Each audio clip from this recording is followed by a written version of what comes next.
Welcome to బుజ్జి కథలు. అందరూ బాగున్నారా? నేను చాలా బాగున్నాను. మరి ఆలస్యం చేయకుండా ఈ రోజు కథ మొదలు పెట్టేద్దాం. ప్రతి ఇంట్లోనూ తల్లులు ఎక్కడికైనా ప్రయాణం అంటే చాలు గంట 2 గంటల ముందే రైల్వే స్టేషన్ లేదా బస్ స్టాండ్ కు లాక్కెడుతుంటారు. పిల్లల విషయంలో కూడా అదే పాటించమంటూ చెప్తుంటారు. నచ్చని వాళ్ళు అమ్మని తిట్టుకోవడం కూడా మామూలే. అలాంటి కథే ఒకటి చూసేద్దాం రండి. ట్రైన్ కి టైం అవుతుంది, పడుకుంది చాలు లేలే. అమ్మా ట్రైన్ 7:30కి, ఇప్పుడు టైం 4 అమ్మా, కాసేపు పడుకోనివా? లేచి కావలసినవన్నీ సర్దుకో. అసలే నీటకం ఎక్కువ నీకు. అరగంట అంటే 1 గంట చేస్తావు. లే త్వరగా. అలా ఏం చెయ్యను.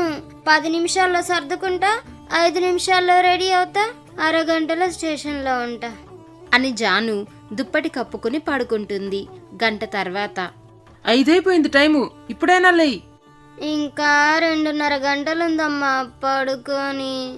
టైం ఏమి నువ్వు అనుకున్నట్టుండదు, పరిగెత్తేస్తది. గంట ముందైనా వెళ్ళి అక్కడ ఉండాలి. స్నానానికి వేడి నీళ్లు తోడాను, లేచి రెడీ అవ్వు. ఛీ, మా అమ్మ పెద్ద రాక్షసి, ప్రశాంతంగా పడుకోనివ్వదు అనుకుంటూ తల్లిని విసుక్కుంటూనే బాత్రూంలోకి వెళ్లబోతుంది. వెంటనే కరెంటు పోతుంది.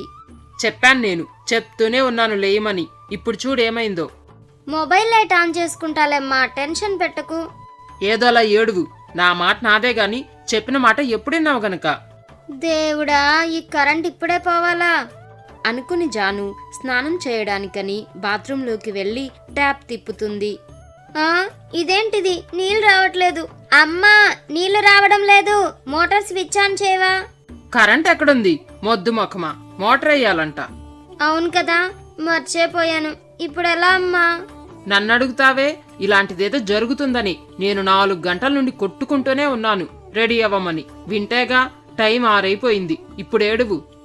ఏంటి, అప్పుడే 6 అయిందా? లేదు, నీకోసం ఉంటది. నిదానం, నీటకం, బద్ధకం, నిద్ర. ఇలా ఉంటే జీవితంలో ఏం సాధిస్తావు? అయ్యో, మళ్ళీ మొదలు పెట్టింది సుప్రభాతం. ఈ నీళ్లు కూడా ఇప్పుడే అయిపోవాలా? నా కర్మ కాకపోతే. నీళ్లు తెచ్చాను, తలుపుతీ. ఎప్పటికైనా తొందరగా కాని. 5 నిమిషాల స్నానం అయిపోతుంది. మాట్లాడకుండా కాని. అమ్మా, మళ్ళీ ఏం గుర్తొచ్చింది? సోప్ లేదు. ఏది ముందే చూసుకోవా నువ్వు? ఎన్నిసార్లు తిప్పిస్తావు? ఇదిగో. అలా జాను అమ్మ చేత అక్షింతలు వేయించుకుని స్నానం చేసి వస్తుంది. ఇదిగో టిఫిన్ బాక్స్ లో పెట్టాను, బ్యాగ్ లో సర్దుకో. ఇప్పుడు తింటా అమ్మా, మళ్ళీ బ్యాగ్ లో ఎందుకు పెట్టడం? ఆ ట్రైన్ ఏమి మీ తాతది కాదు. నువ్విక్కడ తింటూ కూర్చుంటే నీకోసం ఆగడానికి. లోపల పెట్టు బాక్సు. మళ్ళీ ఇదో మోత. ఒళ్ళంతా బరువే నీకు. మరి అంత సుకుమారం పనికి రాదమ్మా. నోరు తెరిచినా తప్పే ఇంట్లో. గయ్యాలి గంప, రక్త పిశాచి, బోతాలు రాణి, ఎన్ని తిట్టుకున్నా తక్కువే. అలా అమ్మని తిట్టుకుంటూ జాను తయారవుతుంది. కాసేపటి తర్వాత బాయ్ అమ్మా. జాగ్రత్తగా వెళ్ళిరా. ఆటో ఎక్కగానే ఫోన్ చెయ్యి. లగేజ్ అది భద్రం. రైల్వే స్టేషన్కి వెళ్ళి మళ్ళీ ఫోన్ చెయ్యి. సరే సరే. కాసేపటి తర్వాత మెయిన్ రోడ్ చేరుకున్న ఆమెకు ఎంతకీ ఆటో దొరకదు. ఛీ, టైం కరెక్ట్ గా అరగంటే ఉంది. ఇప్పుడు కానీ ఆటో దొరక్కపోతే ట్రైన్ వెళ్ళిపోతుంది. అమ్మ చెప్పినప్పుడే లేచి ఉండాల్సింది. నేను సోమరిపోతుని, నిద్ర ముఖం దాన్ని. చిచి, ఇలా ఎందుకు చేశాను అసలు అని జాను బాధపడుతూ ఉండగా అప్పుడే ఆటో వస్తుంది. Nellore railway station. ఎక్కండి. వెంటనే జాను ఆటో ఎక్కుతుంది.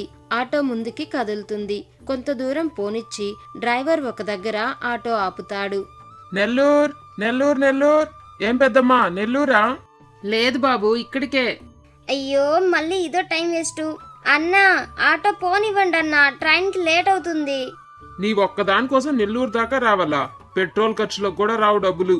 నెల్లూరు నెల్లూరు నెల్లూరు. ఏం పెద్దయినా నెల్లూరా? కాదు బాబు, ఇనమడుగు. ఆ ఎక్స్ట్రా అమౌంట్ కూడా ఇస్తాను, ప్లీజ్ అన్నా, పోనీ అన్నా. 100 రూపాయలు ఇవ్వాలి, ఇస్తావా?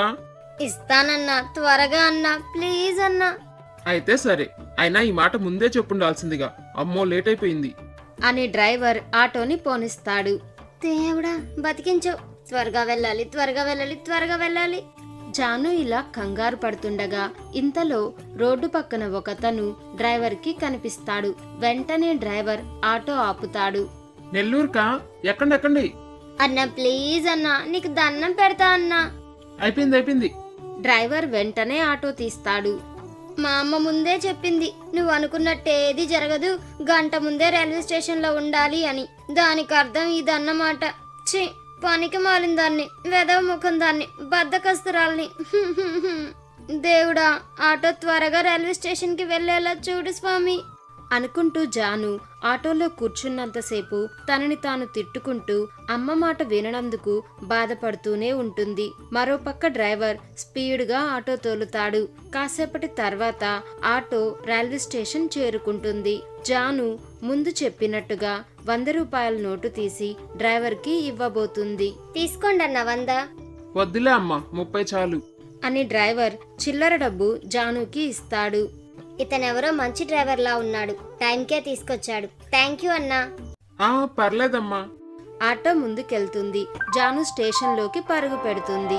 ప్రయాణికులకు విజ్ఞప్తి, జంషెడ్పూర్ నుండి చెన్నై సెంట్రల్ మీదుగా కేరళ వెళ్లవలసిన ఎర్నాకులం సూపర్ ఫాస్ట్ ఎక్స్ప్రెస్ మరికొద్దిసేపట్లో 3వ నంబర్ ప్లాట్ఫామ్ నకు వచ్చుచున్నది. యాత్రిగన్ కృపయా ధ్యాన్ దే. గాడి సంఖ్య. దేవుడా, కరెక్ట్ టైంకి వచ్చేసాను అనుకుని జాను తృప్తిగా నిట్టూర్చి ట్రైన్ ఎక్కుతుంది. ఇంకెప్పుడు అమ్మ మాట నిర్లక్ష్యం చేయకూడదు, చెప్పింది చెప్పినట్టు వినాలి అనుకుంటూ తను తల్లికి కాల్ చేస్తుంది. ఎక్కేసావా? పోనీలే, నీ ఫోన్ కోసమే ఎదురు చూస్తున్నా. జాగ్రత్తగా వెళ్ళు, పర్స్ అది భద్రంగా పెట్టుకో, ట్రైన్లో నిద్రపోవద్దు. ముందు టిఫిన్ తిను. సరే సరే, ముందు నువ్వు జాగ్రత్త, నీ ఆరోగ్యం జాగ్రత్త. నేను హాస్టల్కి వెళ్ళగానే కాల్ చేస్తాను. బాయ్ అమ్మా.